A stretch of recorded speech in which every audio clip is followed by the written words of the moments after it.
புரட்சி தமிழகம் பறையர் பேரவையினுடைய தலைவர், எங்களினுடைய அன்பிற்கும் பாசத்திற்கும் உரிய அண்ணன் ஏர்போர்ட் மூர்த்தி அவர்கள்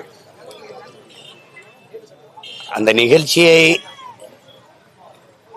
நிகழ்வை பார்த்த எல்லாருக்கும் தெரியும். அதை தாக்க வந்த தம்பிகள் சுத்தி அவரை வளைச்சு தாக்கும் போது அவர் வழி இல்லாம தற்காத்து தான் அவர் சண்டை போடுறாரு. அதில் இந்த அளவுக்கு இவங்க வழக்காக்கி அதை சிறைப்படுத்துவாங்கன்னு நாங்கள்லாம் எதிர்பார்க்கல. இல்லைன்னா உங்களுக்கு முன்னமே முன்பினை எடுத்து இது பண்ணியிருப்போம், பாதுகாத்திருப்போம். அது திடீர்னு இவர் சிறைப்படுத்தினாங்க. சரி, அதை பிணைக்கு முயற்சிக்கும் போதே படக்குன்னு குண்டாஸ் போட்டாங்க. இப்போ இங்கே இருக்கிற ஒரு பெரிய இது என்னன்னா, கடந்த காலங்களில் என் மேலே போடப்பட்ட வழக்குகளுமே ஒரு பேச்சே தேசத்திற்கு பாதுகாப்புக்கு பிரச்சனையா இருக்கு, தேச பாதுகாப்புன்னு என்னெல்லாம் 3 மாதம் 6 மாத காலங்கள்லாம் சிறையில் தொடர்ந்து அடைச்சாங்க. ஒரு முகநூல்ல ஒரு பதிவிடுவது, ஒரு அரசுக்கு எதிராக ஒரு கருத்தை பதிவு செய்வது, பேசுவது, இதை எல்லாமே குண்டாசு இதுல எது குண்டாசுக்குன்னு ஒரு வரையறை இருக்குல்ல, அது எதுல எதை செய்யறது? அப்போ கொலை நாங்கெல்லாம் பார்க்கும்போது கூட்டமா போய் கொலை செய்யறது, அதெல்லாம் குண்டாசு ஆட்சி, குண்டாசு ரூல், இதெல்லாம் குண்டாசு வேலை அப்படின்பாங்க. பேசுறது எழுதுறதெல்லாம் குண்டாசுல வந்துருச்சுன்னா அப்ப உண்மையிலே குண்டாசு எது? மலையை வெட்டி கொண்டு போறவன்,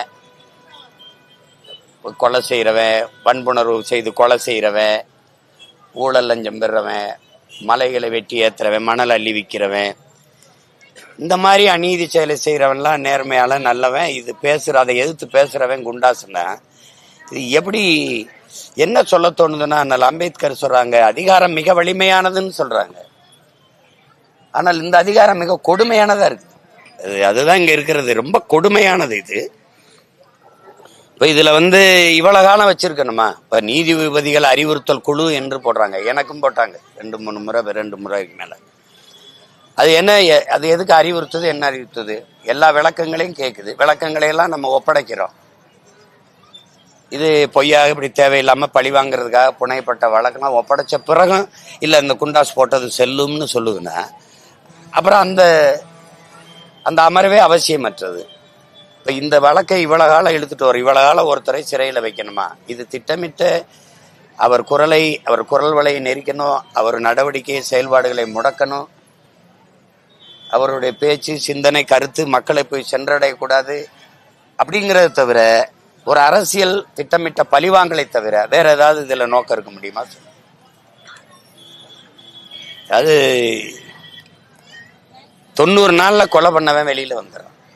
90 நாள் தான், 30 நாள்ல வெளியில வந்தவன்லாம் இருக்கான். உரிய சான்றுகளோட நிரூபிக்கல அப்படின்னு, சான்றுகளோட நிரூபிக்கல, அந்த குற்றத்தை உறுதிப்படுத்தலைன்னு வெளியில விட்டதெல்லாம் இருக்கு. இந்த காட்சியை பார்த்தவங்களுக்கு தெரியும் அவர் மேல குற்றம் இல்லைன்னு. சரி, கைது பண்ணிட்டீங்க, சிறைப்படுத்திட்டீங்க, அதுக்கு குண்டாஸ் போட்டு 4 மாசம் 5 மாசம் வைக்க வேண்டிய தேவை என்ன இருக்கு? அவரை சார்ந்து குடும்பம், அவருடைய வருவாயை சார்ந்து குடும்பம், அவருடைய பிள்ளைகள், இப்ப தந்தை இல்லாது கணவன் இல்லாத அந்த குடும்பத்தை நிர்வகிக்க அவர் துணைவியார், வீட்டில் இருக்கிறவங்க எல்லாம் என்ன பண்றது? வாடகை வீட்டில் இருக்காரு, சரி வாடகை யார் கட்டுவா? இதெல்லாம் சமூகம் எப்படி எதை நோக்கி நகர்ந்து போகுதுன்னு பாருங்க. இதே மாதிரிதான் என் தம்பி வராகி, அவன் ஒன்றும் இல்லை, ஒரு வலையொலி, அவனை வைக்க முடியாத அளவுக்கு சிறையில் வச்சு பார்த்தாங்க. அப்புறம் வராகி ஒரு வலையொலி திறக்க போறாங்க. அந்த வலையொலி திறக்கிறது காலையில அவன் என்னைய வச்சு, நான் திறக்க போகும்போதே கூப்பிட்டுட்டேன், என்னை கூப்பிடாதரா, என்னை வச்சு திறந்தேன்னா அது ஒரு பிரச்சனையாகும்னு. நான் திறக்கிறேன்னு இருக்கு, 11 மணிக்கு திறக்கிறேன்னு இருக்கு, காலையில அதிகாலையில அவனை சிறைப்படுத்தி இப்ப அவனையும் குண்டாசில் அடைச்சு போடுது. ஒரு வலையொலி திறக்கிறது இல்லாம குண்டாஸ் சட்டத்துல வருது, யூடியூப் திறக்கிறது. எப்படிப்பட்ட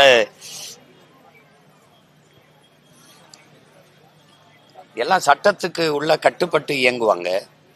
திமுகவினுடைய ஆட்சியில் இருக்கிற அதிகாரிகள், அது உயர் காவல்துறை அதிகாரிகள் சட்டத்தை மீறி இயங்குவாங்க, சட்டத்து எல்லையை தாண்டி இயங்குவாங்க. அவங்க அரசு என்ன சொல்லுதோ கைது பண்ணுவாங்க. அண்ணன் சொல்றாங்க, ஏர்போர்ட் மூர்த்தி, சின்ன சின்ன பிள்ளைகள், படிக்கிற பிள்ளைகள் மேலாம் கஞ்சா வச்சு, கொக்கைன் வச்சு, மெத்தப்பட்டமே நாவின்னு வச்சிருந்தான்னு சொல்லி பச்சை பச்சை பிள்ளைகள்லாம் உள்ளதுக்கு போட்டிருக்க, 18-20 வயசு பிள்ளைகள் எல்லாம் உள்ளதுக்கு போட்டு படிச்சிருக்க பிள்ளைகள்லாம் அவன் வாழ்க்கையை நாசம் பண்றது. இது இப்படி ஒரு சமூகமா? நாடங்களும் போதை கலாச்சாரத்தை உருவாக்கி விட்டு தூக்கி தூக்கி பிள்ளைகளை உள்ள போட்டு அவ எதிர்காலத்தை அழிக்கிறது. இதை நல்ல சமூகத்தை, அறிவார்ந்த சமூகத்தை, ஒழுக்கமிகுந்த சமூகத்தை, ஆரோக்கியமான சமூகத்தை உருவாக்கி நல்ல நாட்டை கட்டமைக்கிறது இதுதானே. இதுதான் சமூக சீர்திருத்தம், சமூக மேம்பாடு, சமூக ஒழுங்கு, நல்ல நாட்டை உருவாக்குகிற சிற்பிகளுடைய வேலை இதுதானே. எப்படி இது கொடுமை இது. அது நீதிபதிகளுக்கும் தெரியும். ஒரு நேரம் கேட்டா ஒரு 10 நாள், ஒரு வாரம் தானே. ஒரு மாதம் தள்ளி வைக்க வேண்டிய தேவை என்ன வருது இதுல? இந்த வழக்கை ஒரு மாதம் தள்ளி வச்சு 1 மாதம் உள்ள வைக்கணும், அவ்வளவுதான். தன் விருப்புக்கு இயங்குவது சட்டமும் நீதியுமா இருந்ததுன்னா நாட்டுல என்ன நீதி இருக்கும், என்ன நேர்மை இருக்கும், என்ன தர்மம் இருக்கும், என்ன சட்டம் இருக்கும், அதுல ஒழுங்கு இருக்கும். கொடுமை இது. இது என்ன பண்றது?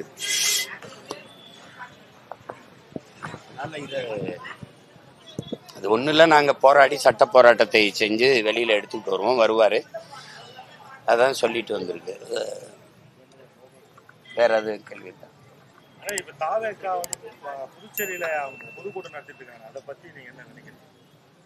நான் பொதுக்கூட்டம் நடத்தினேன். இந்த 2 நாளைக்கு முன்னாடி உளுந்தூர்பேட்டையில சாதிவாரி கணக்கெடுப்பு, சமூக நீதி, பஞ்சமர நில மீட்பு, தேவேந்திரர் எங்களை பட்டியலிருந்து வெளியேற்றினேன். அதை இந்த மாதிரி கூட்டம் நடத்துறாரு சீமான். அதை பத்தி நீங்க என்ன நினைக்கிறீங்கன்னு எத்தனை கட்சி தலைவர்கிட்ட கருத்து கேட்டீங்க தம்பி? இந்த அண்ணன் கிழிச்சு வச்சக்காரன் மாதிரி இவருக்கு ஒரு சீட் எடுங்கன்னு இருக்கீங்க. நான் என்ன சொல்றேன் அதை பாரு, நான் என்ன பேசுறேன், நான் என்ன சொல்றேன் அதுக்கு கேள்வி. முதல்ல கேட்டவன் நான் இருக்கேன், என்கிட்ட கேளுங்க. நான் தான் மாகே ஏனம் வேணாம், மாநில உரிமை வேணும்னு முழக்கத்தை முன் வச்ச ஆளு நான் தான் முதல்ல. அதுக்கப்புறம் தான் எங்க ஐயா ரங்கசாமியை போய் மனு கொடுத்தாரு. அப்ப கூட கேட்டேன், நீங்க இத்தனை ஆண்டு காலம் காங்கிரஸ்ல இருந்தீங்க, உங்க கட்சி ஆட்சியில் இருந்தது, நீங்களே பல முறை முதலமைச்சரா இருந்தீங்க, அப்ப கொடுத்து அந்த கோரிக்கையை நிறைவேற்றிக்க கூடாதான்னு கேட்டேன். இப்ப அந்த நான் முன் வச்ச கோரிக்கை வலுப்பெறுவதில் எனக்கு மகிழ்ச்சி. அது தம்பி விஜய் அதே கருத்தை வலியுறுத்தி பேசுவதில் எனக்கு மகிழ்ச்சி. நாங்க மாநில உரிமை கோருகிறோம். மாகையும் ஏனமும் வேணாம், எடுத்துக்க, எனக்கு என் மாநில உரிமையை கொடுன்னு கேட்கிறோம். அந்த கருத்தை வலுப்படுத்தும் விதமா தம்பி அந்த கோரிக்கையை வச்சிருப்பதில் நான் வரவேற்கிறேன், வாழ்த்துறேன். ஆனால் தொடர்ந்து நாங்க அந்த கோரிக்கையை வலியுறுத்தி முன்னெடுப்போம்.